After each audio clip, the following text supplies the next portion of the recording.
So I'm out here now, backside of my property, and it's always a beautiful spot. It's, these are black spruce and another black spruce, and you see a big pine over there, and just some beautiful forest back in through here. And if you go back up over the hill in the back there, there's some big yellow birch and some straggly stuff down here in the wetlands, but up over the hill there's some big maples and birch, and such a majestic thing, a big tree. There's a big tree. I don't even know if this video does it any justice, but there's a big black spruce. It goes up and up and up and up and up. And so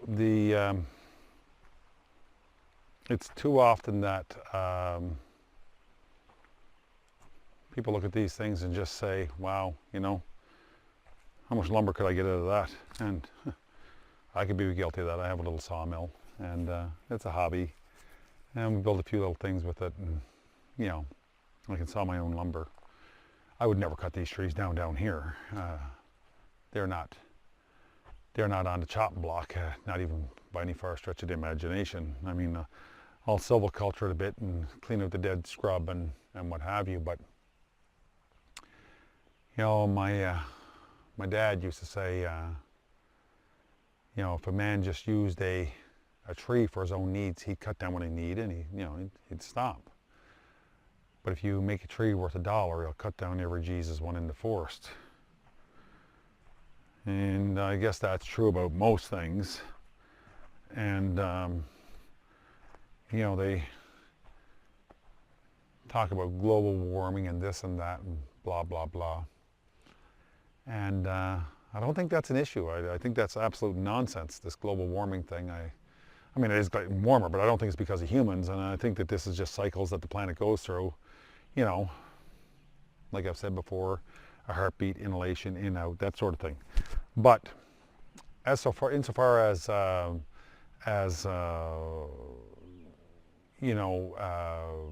planet's temperature changing because of human activity,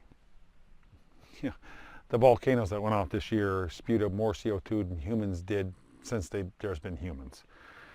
And let's see, where's that button? Here we go. And all this foliage you see around you, the other side of this little river here, and all over the other side and up the hill.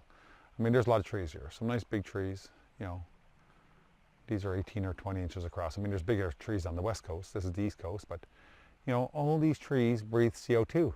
All of them, those nice green canopies, they need CO2 to flourish. And the more CO2 they got, the bigger they'll get, those canopies and those leaves.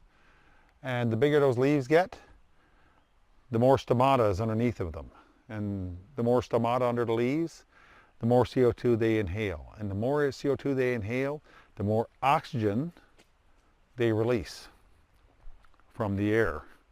And as they breathe in CO2, they literally make it possible for us to survive. It's a wonderful symbiotic circle that of of nature and of Gaia and Mother Earth, and I mean, to be concerned about global warming is, global warming to Gaia or Mother Nature is like, I don't know, it's like a zit on your nose. You just pop it and she moves on. The human race is like a zit on the nose to Mother Nature and Gaia as well.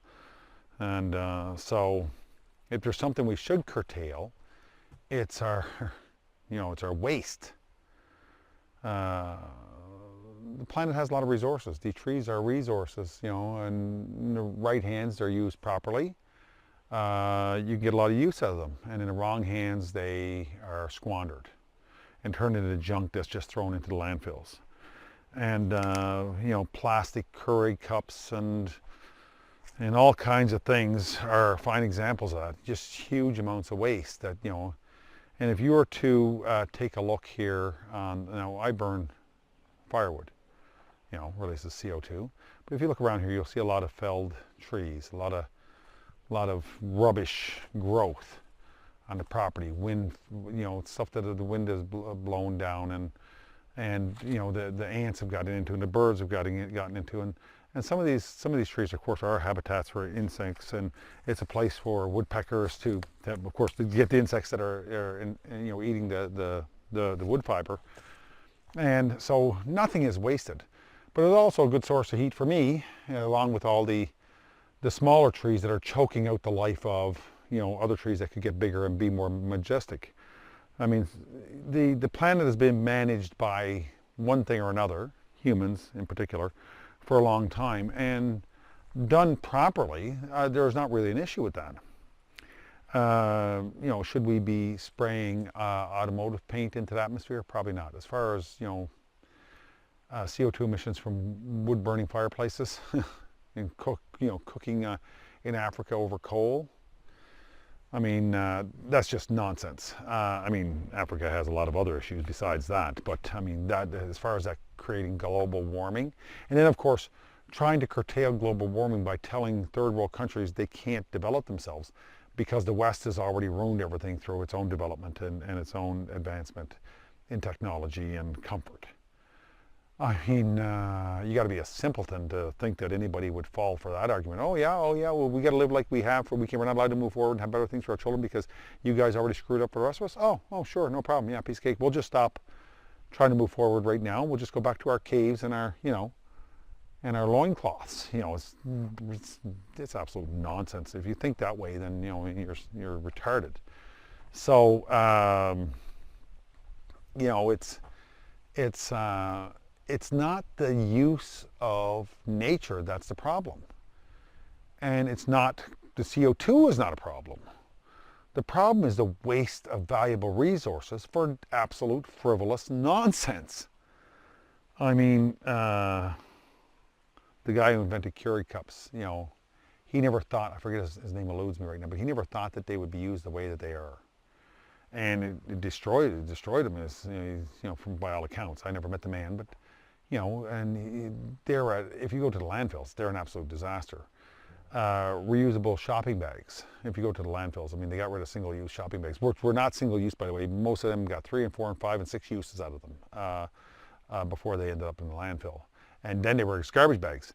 Now we don't have the single-use shopping bags in a lot of areas, so we have to buy Glad kitchen catchers, which is, now that's a single-use bag, and now they got perfume sprayed on them, which makes me sick to my stomach. I don't know where to get this perfume at, but I'm pretty sure it's some concoction made by 3M and or Dow Chemical, and it's I mean, I'd rather smell the garbage than the perfume that's on the bags, and most people I know feel the same way. So I don't know who likes to smell a Febreze, but it's not me. And so here we are now actually using a single-use bag. The bags that they're giving us for shopping bags there's 30 or 35 of the other shopping bags in them. They average 6 to 8 uses before they're garbage. And I have a little dump truck. I go to the landfill fairly regularly with different things. And since last year we had a little flood, there's been some cleanup. So there are some broken items and some different things that had to go. And the landfill is strewn with these new reusable bags. And I talked to dozens of people. They go to the store, they pay $1, they buy them once, they bring them home. They don't bring them back. They don't care. They don't care. They don't even try. So, that's, and then of course you go into the grocery store and everything is in a plastic container or a plastic bag anyway. So I guess back to where I started, to come full circle with this, if there's any way to do that. If you use things for their worth, you'll use what you need. If you make something worth $1 or find a way to make $1 off of something, you'll destroy that resource. You'll cut down or dig up or exploit every bit of that resource until it's gone and your money's made. And that's what we have to change. Not CO2 into the atmosphere. Who cares? It doesn't matter. It's 0.4%. A lot of people believe it could go well into 13 and 14%. I don't know if we can go that high. I don't know. The scientists don't know. The scientists these days are afraid to say, I don't know. I mean, apparently scientists need to know everything. What used to be theories are no longer theories. The theory of evolution is now, I guess, a fact, it's most likely nonsense. The theory of the Big Bang somewhere along the line has become fact. Of course, how the hell would anybody know if the Big Bang actually happened? How would you know that? I mean, you're not going to Mars. We've never been to the moon. You're not going to the moon. You're not going to Mars. You're not leaving this realm. You know, if you believe you're leaving this realm, you're deluded. Nobody's ever left, and nobody's leaving. You know, there is no picture of Earth from space. They're all CGI, and that's Google search will quickly show you that. You don't have to believe me. And just look up the guy. This is his name. They're looking right now, but the fellow who drew the blue marble, the most recent CGI'd image of Earth from space. You know, the Hubble's up there. Turn around, take a picture. No, every picture you see from altitude of the Earth with a curvature is with a fisheye lens. Everything that civilian sets up with a normal lens, the horizon is flat off into the distance. You can make your own conclusions from that. But you're not leaving this realm. We've never left it. You're not leaving it. Nobody's going to Mars. Elon Musk is not going to Mars, and he bloody well knows it. The man is not ignorant. You know, he knows what he's doing. He's making money. And he's making money off of bullshit and lies, like every other billionaire. And killing people while he's doing it. Because if you're a multimillionaire or a billionaire or, you know, whatever, damn near a trillionaire, then you've killed somebody, even if it's indirectly along the way to get there. You know, that's just the way it, you know, there's no other way to do it. So stop worrying about CO2. Buy things that are made out of natural products that last. And stop using single-use disposable things wherever you can. Curry cups keeps coming to mind, but it could be, you know, baby diapers. Use cloth. They wash up easy. The cloth is reusable over and over and over again. Use cotton. Stop using polyester. Polyester is better used as fuel in engines where it belongs because it can give us more work. Nothing can give us the work valued energy of a gallon of fuel. Horsepower, I mean, I had horses, and horsepower is equivalent of 700, what a horse can lift 760 pounds up a well, over a pulley, blah, blah, blah, blah, blah. I forget the exact thing. Anyway, a gallon of oats can come nowhere near running the horsepower that a gallon of gas can and doing the amount of work. I mean, and you see these horses on TV where they're running for miles and miles and miles. You kill the friggin' horse in half a day. You kill the horse in 2 hours. They just, you know, they can't do the work that an internal combustion engine can do. And electric, I mean, you know, big electric equipment does a lot of work, but electric vehicles and battery operated stuff and all that, that's just nonsense. That's more polluting than anything else they ever put out there, and causing more CO2 than anything else put out there. And if you believe otherwise, well, again, you're ignorant. You haven't checked the facts. You're not looking into what you're being told. So, you know, if you want to change things, let's look for a better solution than the nonsense we're coming up with. Until then, it took us a long time to get to where we are by trial and error. We made some mistakes along the way.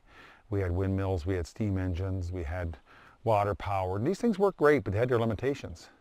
But if you want the level of comfort we have today, with air conditioning and this and that, and relatively quick travel to and from places, in a good network with paved roads and all, there's a cost to pay for that. And nobody wants to go backwards,